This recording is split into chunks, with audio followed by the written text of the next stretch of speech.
ڈنگ جو ہے وہ ٹیکے کی طرح ہی ہے۔ اچھا جی، وقت تورم من ذالک جسدہ، جسم جو ہے وہ سوج چکا تھا، لیکن امام بخاری نے اپنی نماز جاری رکھی۔ تو کسی نے کہا کیف لم تخرج من الصلاۃ اول ما ابرک، کہ جب پہلی بار ڈنگ لگا آپ کو تو آپ نے کیوں نہ نماز چھوڑ دی؟ تو قال کنت فی سورۃ فاحببت ان اتمھا، کہ میں نے ایک سورت شروع کی ہوئی تھی تو میں نے یہ پسند کیا کہ میں اس سورت کو مکمل کروں۔ اس طرح یعنی ڈنگ کھاتے رہے سورت مکمل کرنے کی محبت میں۔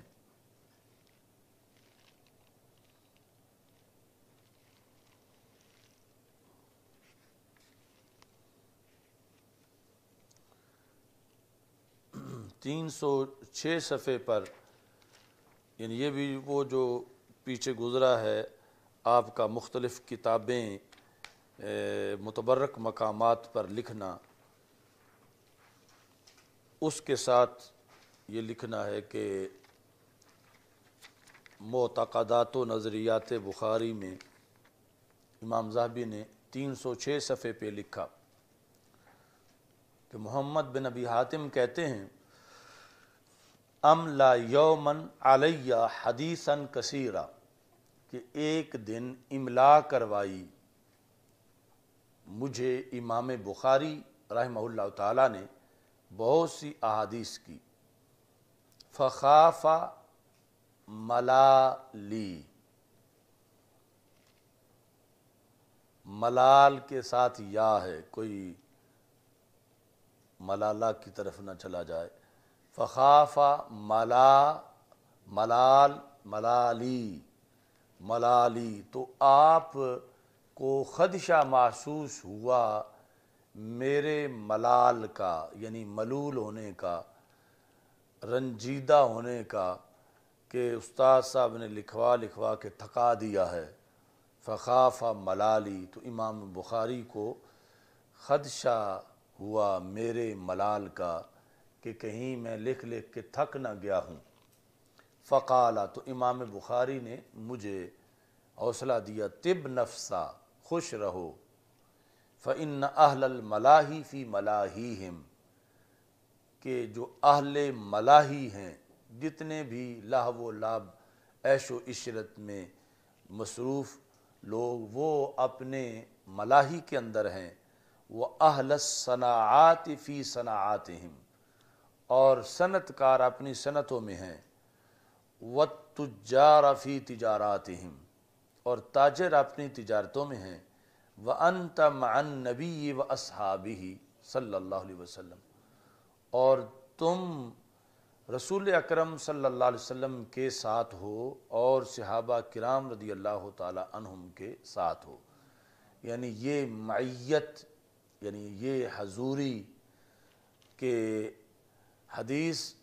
دنیا کے کسی کونے میں بھی پڑھائی جائے تو درمیان سے فاصلہ سمٹ جاتا ہے، اور بندے کو اس نظریے اور عقیدے سے پڑھنا چاہیے کہ وہ دربار رسالت صلی اللہ علیہ وسلم میں حاضر ہے اور صحابہ کرام رضی اللہ تعالی عنہم کی کلاس کے اندر ان کے ہمراہ بیٹھا ہوا ہے۔ یعنی دوسرے لفظوں میں جو حاضر و ناظر کا ایک عقیدہ ہے، اس کے لحاظ سے یعنی اس زمانے میں امام بخاری رحمہ اللہ تعالی یہ نظریہ رکھتے تھے کہ جس پر آج بعد میں آ کر یعنی کچھ لوگوں نے اس عقیدے پر اعتراض کیا کہ ایسا نہیں سمجھنا چاہیے، تو امام بخاری رحمہ اللہ تعالی اس وقت بھی اس عقیدے پر قائم تھے، اور یہ سارے قرائن ہیں، یعنی پہلی باتیں، اور یہ کہ جس نظریے پر امام بخاری قائم تھے، اللہ کے فضل سے آج بھی اہل سنت اسی نظریے پہ قائم ہیں۔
امام بخاری رحمہ اللہ تعالی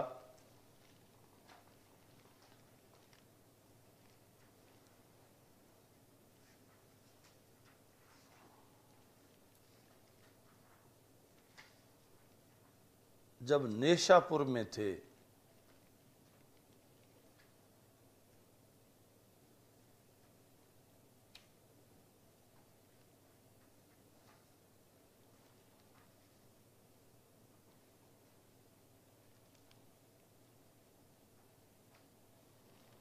تو وہاں پر آپ پہ یہ الزام لگا کہ امام بخاری کا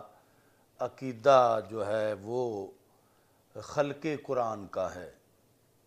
جس طرح معتزلہ کا عقیدہ ہے کہ قرآن مخلوق ہے معاذ اللہ۔ تو یہ الزام امام بخاری رحمہ اللہ تعالی پہ لگا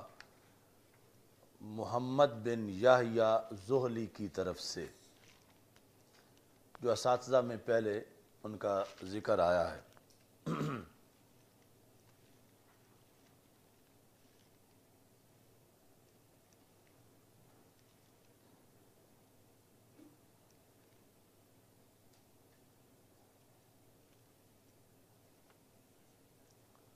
تو اس پر یعنی امام بخاری رحمہ اللہ تعالی سے جواب طلبی کی گئی اور عام اجتماع کے اندر کہ آپ وضاحت کریں اس چیز کی۔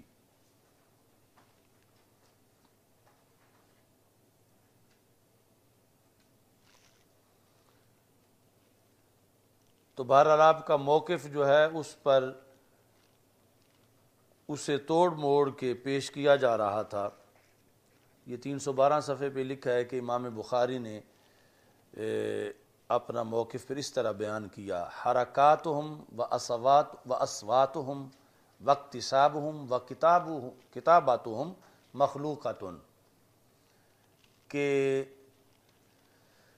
قرآن پڑھنے والے کی حرکات، آواز، اقتصاب اور لکھنا یہ عمل مخلوقہ ہے۔ فَأَمَّا الْقُرْآنُ الْمَطْلُوُّ الْمُبَيَّنُ الْمُثْبَتُ فِي الْمَصَاحِفِ الْمَسْطُورُ الْمَكْتُوبُ الْمُوعَى فِي الْقُلُوبِ فَهُوَ كَلَامُ اللَّهِ لَيْسَ بِمَخْلُوقٍ،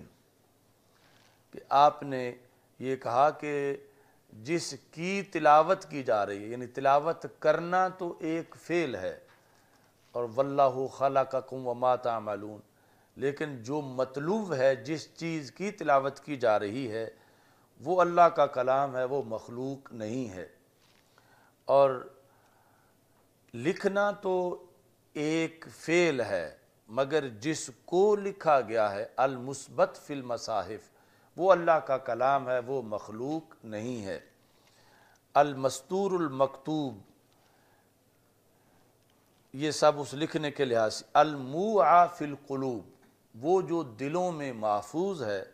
فَهُوَ كَلَامُ اللَّهِ لَيْسَ بِمَخْلُوقٍ،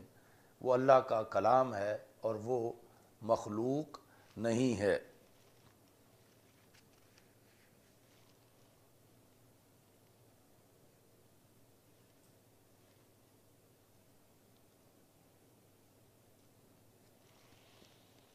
مگر وہ آپ کے خلاف یعنی پراپوگنڈا اتنا شدت کا تھا کہ یہ باریک فرق کوئی سمجھنے کو تیار نہیں تھا۔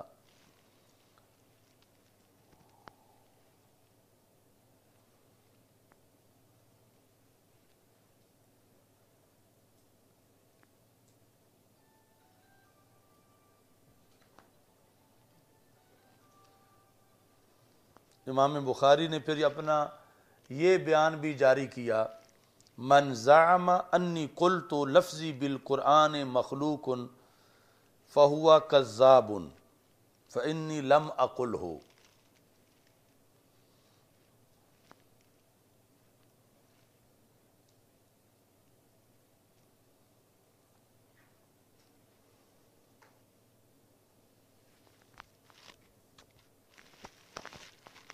یعنی اس جملے کے لحاظ سے زیادہ جھگڑا تھا، تو آپ نے فرمایا میں نے یہ جملہ نہیں کہا، میں نے یہ کہا ہے افعال العباد مخلوقات، کہ بندوں کے جو افعال ہیں وہ مخلوق ہیں، میں نے یہ کہا۔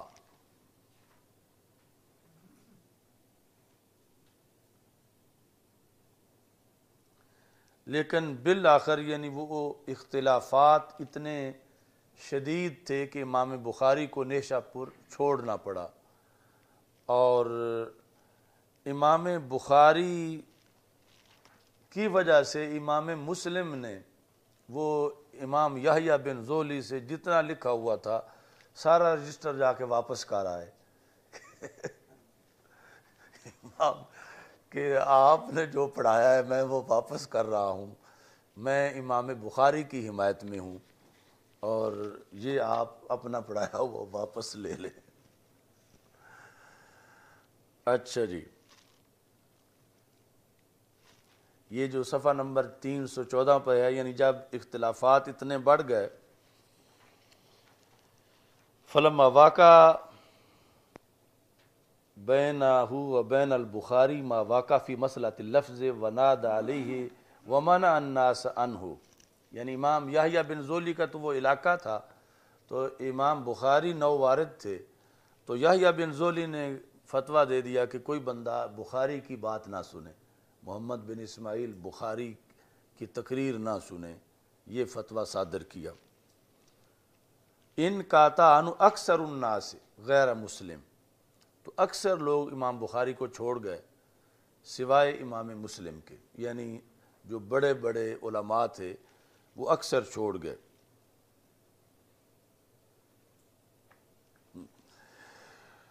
تو امام مسلم جو ہیں وہ امام بخاری کے پاس بھی جاتے تھے اور یحییٰ بن زولی کے پاس بھی جاتے تھے، تو یحییٰ بن زولی صاحب نے مزید سختی کی۔ امام مسلم ان کی مجلس میں بیٹھے ہوئے تھے تو انہوں نے کہا الا من قال باللفظ فلا یحل له ان یحضر مجلسنا، کہ جو ایسا کہتا ہے، یعنی امام بخاری کے طرف کنایا کیا، اس کے لیے حلال نہیں کہ وہ ہماری مجلس میں آ کے بیٹھے، یعنی انہوں نے طنز کیا امام مسلم پر، امام یحییٰ نے، کہ تم اس طرح دونوں طرف نہ رہو، ایک طرف رہو، ادھر تم پھر نہ جایا کرو۔ اچھا جی، تو محمد بن یحییٰ زہلی نے جب یہ کہا فَأَخَذَ مُسْلِمٌ رِدَاءَهُ فَوْقَ إِمَامَتِهِ، تو امام مسلم نے اپنی چادر سمیٹی، اپنی چادر اپنے امامے کے اوپر لی، وقام علی رؤوس الناس، اور برسریام مجمع میں اٹھ کے کھڑے ہو گئے، یعنی اسی وقت واک اٹھ کیا، وہاں سے نکل گئے۔ وَبَعَثَ إِلَى الزُّهْلِيِّ مَا كَتَبَ عَنْهُ، جو لکھا ہوا تھا وہ واپس بھیج دیا۔